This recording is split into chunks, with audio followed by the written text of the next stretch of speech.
Olá pessoal, como é que vocês estão? Nós estamos passando por um momento difícil, né? Mas todos temos que buscar forças e motivação para seguir. Um desses caminhos é a gente continuar mantendo a mente, né, funcionando, continuar pensando coisas legais para a gente, tá certo? Então é por isso que a gente segue aqui desenvolvendo nossas aulas. Hoje nós temos uma pergunta importante: qual é a origem do ser humano? Essa é uma questão que nós iremos tratar na aula de hoje, né? Sobre a origem do ser humano, a origem da espécie humana. Lembrando que se você gostar dessa aula, deixa o seu joinha, não esquece de deixar o seu joinha. Cada joinha, cada coisa, cada comentário que vocês fazem, isso é importante para o crescimento do nosso canal. Se você é novo aqui e ainda não está inscrito, clica aí, não esquece de se inscrever no canal. Às vezes nós temos muitas pessoas que assistem ao nosso canal e que não estão inscritos ainda. Então é muito importante que você clique aí no botãozinho, se inscreva no canal, porque isso também ajuda bastante o nosso canal para que a gente cresça cada vez mais e leve muitas aulas de história, muito conhecimento. Então, roda a vinheta que vai começar a aula.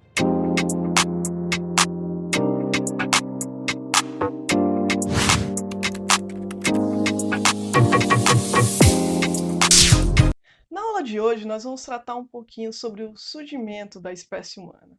Essa é uma temática que sempre chama bastante a atenção das pessoas, né? Quando se trata de história. Quando a gente está falando da história, a gente sempre se remete a pensar como que foi que o homem surgiu, como que foi, né, o desenvolvimento da espécie da qual pertencemos, chamada de espécie humana. Para compreender essa história, a gente precisa retornar à própria história da Terra. Como eu demonstro para vocês nessa imagem, vocês podem ver que a formação da Terra se dá mais ou menos 4,6 bilhões de anos atrás. Nós temos aí nessa imagem, né, como se deu desde o período da formação da Terra até o surgimento da espécie da qual fazemos parte, que é a espécie Homo sapiens sapiens, certo? Que surgiu mais ou menos 100 mil anos atrás. Então é uma espécie muito recente dentro dessa história do planeta Terra. Dentro de toda essa história, desde o surgimento das formas de vida mais primitivas, lá há 2,7 bilhões de anos atrás, né, até a espécie humana, nós temos uma longa história da Terra, que se dá de mais de 4,6 bilhões de anos atrás, né, o surgimento do planeta Terra, a formação do planeta onde nós vivemos. Às vezes os alunos brincam comigo: ah, professora, nós convivemos com os dinossauros. Aí eu digo: não, só nos Flintstones. Só lá na ideia dos Flintstones, porque a gente não teve o convívio, quer dizer, a espécie humana não teve o convívio com os dinossauros. Como vocês podem ver na imagem, né?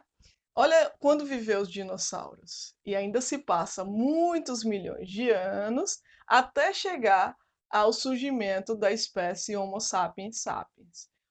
As primeiras espécies, né, do ser humano surgiram um pouquinho mais lá atrás, mas a espécie Homo sapiens sapiens há 100 mil anos atrás. Então daí dá uma diferença importante para a gente compreender. E quando eu falo para vocês dos Flintstones, né, eu estou falando do desenho animado que eu gostava muito quando eu era criança. E eu não sei se vocês conhecem os Flintstones, mas foi a primeira experiência que eu tive de cinema na vida, e isso ficou muito marcante. E lá nos Flintstones tem aí uma imagem como essa que eu coloco para vocês. Tem aí a família, né, dos Flintstones, e tem um dinossauro junto com eles. E o que estaria errado aí nessa imagem, né, é o convívio do dinossauro junto com a espécie humana, né, que não teria ocorrido dentro do quê? Dentro do entendimento histórico, isso não teria acontecido dessa forma, como está aí na imagem, né? Dentro, a gente estudando hoje, compreendendo a história, os seres humanos eles não conviveram com os dinossauros. E os alunos me perguntam bastante isso, chama a atenção deles, e é bom que eu pontue para que vocês entendam bem essa diferenciação no tempo histórico. Dentre as teorias científicas mais aceitas acerca do surgimento do homem no mundo, está o evolucionismo. O evolucionismo tem como principal teórico o Charles Darwin, que ainda no século XIX ele colocou para a gente, né, uma teoria importante, que é a teoria da evolução das espécies. Segundo Darwin, as espécies elas passam por um processo de seleção natural. Todos os seres vivos passam por esse processo de seleção natural. Que é assim, Os seres vivos que eles não conseguem se adaptar ao ambiente que eles vivem, eles acabam deixando de existir em um certo tempo. Foi assim que aconteceu com muitas espécies, e Darwin passou durante muito tempo estudando, principalmente lá nas Ilhas Galápagos, no Equador. Ele esteve estudando bastante como que se desenvolviam as espécies lá, e ele foi compreendendo que nessa teoria, né, na evolução das espécies, aquelas que não conseguiam se adaptar ao ambiente que elas viviam, elas acabavam deixando de existir. Por exemplo, eu vou dar um exemplo para simplificar e para deixar mais fácil o entendimento. Se a gente tivesse os pinguins, se a gente pegasse os pinguins, que eles vivem numa certa condição de temperatura, e colocassem eles para viver aqui, onde eu vivo, no Nordeste, em plena praia do Nordeste, eles não, se eles não conseguissem se adaptar a viver nesse ambiente, eles não iam conseguir sobreviver. Pode ser que esse tipo de animal deixasse até de existir. E por isso que há um problema, né, com o aquecimento global e com uma série de outras coisas que acontecem no mundo, de mudanças dos ambientes que os animais vivem, que acabam acarretando na extinção de alguns animais. Então, por conta de grandes mudanças no ambiente que eles vivem, isso acaba acarretando na existência ou não deles. Ou na adaptação, às vezes ele consegue se adaptar e conseguir sobreviver. É por isso que a girafa tem aquele pescoço alongado, porque em determinado momento de mudanças climáticas e de vegetação, as vegetações ficaram mais altas e ela teve que alongar o pescoço para conseguir sobreviver, para conseguir se alimentar e sobreviver. Então é por isso que teve esse tipo de evolução, assim como existem outras. Tem alguns que não conseguem sobreviver a essas mudanças. Por exemplo, o mamute. O mamute ele não conseguiu sobreviver, e por isso que ele é um exemplo dessa ideia da teoria da seleção natural das espécies. E a espécie humana seria o resultado disso, porque nós temos uma longa evolução aí de várias espécies até dar na espécie que nós temos atualmente, né? A que nós representamos atualmente, que é a espécie Homo sapiens sapiens. Como é que nós, historiadores, sabemos da origem da espécie humana? A gente precisa recorrer ao trabalho dos arqueólogos, que fazem um trabalho muito importante de reconhecimento, de pesquisa, de busca de fósseis. Os fósseis são elementos muitas vezes petrificados, de ossos, de dentes, de vegetais, de ser vivo, de vários animais, que a partir desses elementos petrificados a gente pode fazer um exame e nós podemos saber a época que pertence aquele fóssil. Como? Fazendo um exame que vai verificar a partir do carbono 14. A existência, né, de carbono nos seres vivos é algo que tem naturalmente, e fazendo uma contagem do tempo, né, que deixou de existir o carbono nesse ser vivo, né, que já existia, mas que está ali em forma de fóssil, a gente tem como saber há quantos anos, mais ou menos, ele esteve vivo. E tendo esse cálculo, né, a gente tem como saber a época mais ou menos. Então é com o carbono 14 que os cientistas descobrem, né, os arqueólogos, que fazem muita ciência, que ajuda os historiadores que também produzem o conhecimento histórico, e é assim que a gente descobre como de mais ou menos aproximadamente foi a época que viveu aquele ser vivo. É o caso do fóssil mais antigo que foi encontrado até hoje, de um exemplar de Australopithecus. Australopithecus significa macaco do sul. Austra, polo austral, sul. Piteco, macaco. Então, macaco do sul. Esse Australopithecus, esse exemplar de Australopithecus ganhou o nome de Lucy.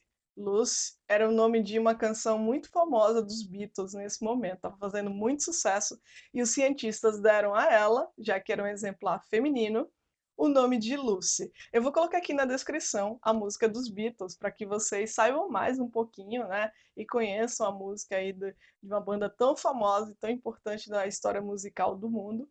Então, para vocês conhecerem, saber por que a Lucy ganhou esse nome. A Lucy é um exemplar de Australopithecus, como vocês podem ver, temos pequenos ossos, né? Fragmentos de ossos, e a partir desses fragmentos de ossos que pôde-se estudar e entender mais ou menos como que ela viveu, o que foi que aconteceu com ela. Por exemplo, os cientistas descobriram que ela caiu de uma árvore e por isso ela teria morrido, né, por causa da altura e da velocidade da queda. Então, estudando e analisando os ossos que a gente vai compreendendo como que aconteceu, como que viveu e várias outras coisas, né, que a gente pode fazer a partir desse estudo. E o Australopiteco é um desses nossos ancestrais, né, nessa evolução da nossa espécie. Então, depois do Australopiteco, que vai começar efetivamente a espécie Homo, da qual nós pertencemos. Nós somos o Homo sapiens sapiens, o homem que sabe que sabe. Mas até chegar no Homo sapiens, nós temos aí uma longa cadeia evolutiva. Nós podemos ver aí a evolução da espécie humana desde o Australopiteco até o Homo sapiens sapiens. E nós podemos perceber algumas características importantes. Por exemplo, o Australopiteco ele já andava sobre dois pés, né? E o fóssil da Lucy é o fóssil mais antigo encontrado, né, de nossos ancestrais. Então, até então, nós temos o Australopiteco como o mais antigo dessa nossa evolução. Nós podemos ver aí que o Australopiteco tem a menor capacidade cerebral dentre esses, né, exemplares que estão aí. Depois do Australopithecus, nós temos o Homo habilis. E o nome já diz, Homo habilis, homem habilidoso, ou seja, o homem que tinha capacidade de desenvolver instrumentos, né, fabricar instrumentos para utilizar de diversas formas. Depois temos o Homo erectus, e esse nome já diz, Homo erecto, ou seja, ele já começou a andar de forma mais ereta, né, reta, com a coluna sem andar tanto curvado como o homem anterior, e já tinha uma capacidade cerebral maior. O Homo erectus ele acabou também saindo da África. É o primeiro homem que vai habitar outras regiões, como a Europa e a Ásia. Depois do Homo erectus, nós temos o Homo sapiens. Sapiens já quer dizer homem inteligente, um homem que sabe, né? Um homem que tem conhecimento das coisas, já começa a desenvolver o pensamento muito, e tem uma capacidade cerebral muito maior. Ele existiu até quando surgiu a espécie Homo sapiens sapiens. Por que Homo sapiens sapiens? Porque a espécie Homo sapiens ela teve a capacidade de desenvolver, né, a questão cerebral de tal forma a que ela começou a entender e compreender as coisas. Essa espécie, né, desenvolveu a capacidade da fala e pôde passar ao outro um conhecimento que tinha, né? Ou seja, um homem que sabe passa adiante esse conhecimento. E foi assim que o homem foi evoluindo e a espécie Homo sapiens sapiens ocupou todo o planeta. E a nossa espécie, a espécie da qual fazemos parte. Então, a espécie humana, né, que nós fazemos parte, Homo sapiens sapiens, surgiu mais ou menos 100 mil anos atrás. Só que esse período todo que eu estou falando, né, toda essa época que eu estou falando, chama-se de pré-história. Para vocês saberem um pouco mais, né, que períodos são esses que eu estou falando, eu vou deixar o card do vídeo sobre o tempo histórico. Então, dê uma olhadinha lá para vocês entenderem o porquê dessa divisão. Embora a gente diga pré-história, esse é um período de muita história, são milhões de anos de história, que estão divididos em duas partes. Uma delas é conhecida como período paleolítico. Paleolítico. Ou seja, essa junção de palavras significa o quê? Paleo, antigo, lítico, pedra. Pedra antiga ou pedra lascada, como comumente é conhecida. Idade da pedra lascada. Porque realmente, nessa época, se fazia instrumentos de pedra lascada, como facas, como machados, a partir da você ia lascando a pedra para você ter um instrumento de pedra lascada, para você poder desenvolver suas atividades. No Paleolítico, você tem mais ou menos aí, desde o surgimento da espécie humana, o hominídeo, né, a espécie Homo, que vai desde 2,5 milhões de anos atrás até mais ou menos 10 mil anos atrás, com o surgimento da agricultura. Então, esse é o período conhecido como Paleolítico. Do surgimento da agricultura até a escrita, nós temos outro período chamado de Neolítico. Neo significa novo, lítico, pedra. Então, a nova pedra. Que nova pedra seria essa? Nova pedra no sentido de que eles começaram a desenvolver uma espécie de esmeril, aquele instrumento que fica girando e vai se afiando a faca. Só que eles fizeram uma roda de pedra, onde eles iam afiando outra pedra até desenvolver uma lâmina com aquelas pedras. Então, a partir desse desenvolvimento, você vai ter uma pedra polida, uma pedra nova, né? Uma pedra que tem ali uma técnica desenvolvida. E eles continuaram fazendo seus instrumentos a partir desse elemento. Até ainda no período neolítico se descobrir o metal. E com a descoberta dos metais, os instrumentos foram modificados, né? E aí você tem uma série de elementos que vai ser criado, porque o metal era muito mais fácil de se trabalhar e construir os instrumentos que eles queriam e precisavam. Pois é, nessa aula vocês puderam aprender um pouco sobre o surgimento da espécie humana no mundo, né? E a nossa história dentro da história do planeta Terra. Nós ainda vamos aprender muitas coisas sobre esse período. Nós teremos uma aula, por exemplo, onde nós iremos explicar as principais características do Paleolítico e do Neolítico. Nós ainda iremos trabalhar um pouco mais acerca desses assuntos. Então você fique ligado no canal Nilu Professores de História, né? Se inscreve aí, não deixa de marcar ali no sininho para que ele te avise sempre que tiver um vídeo novo, né? E lembre-se, se você gostou dessa aula, de tudo que nós colocamos aqui para você hoje, deixa o seu joinha, não esquece de deixar o seu joinha. Cada coisa que vocês fazem aqui no canal, cada comentário que vocês deixam, olha, eu gostei, olha, eu achei isso, eu achei aquilo, tudo isso contribui bastante com o crescimento do canal. Então vocês coloquem aí nos comentários tudo que vocês acharam dessa aula. Ah, eu gostaria que você falasse dessa temática. Ah, eu senti falta disso. Coloca aí tudo que vocês acharam, tá bom? E nós nos encontramos na próxima aula aqui no canal Nilu Professores de História.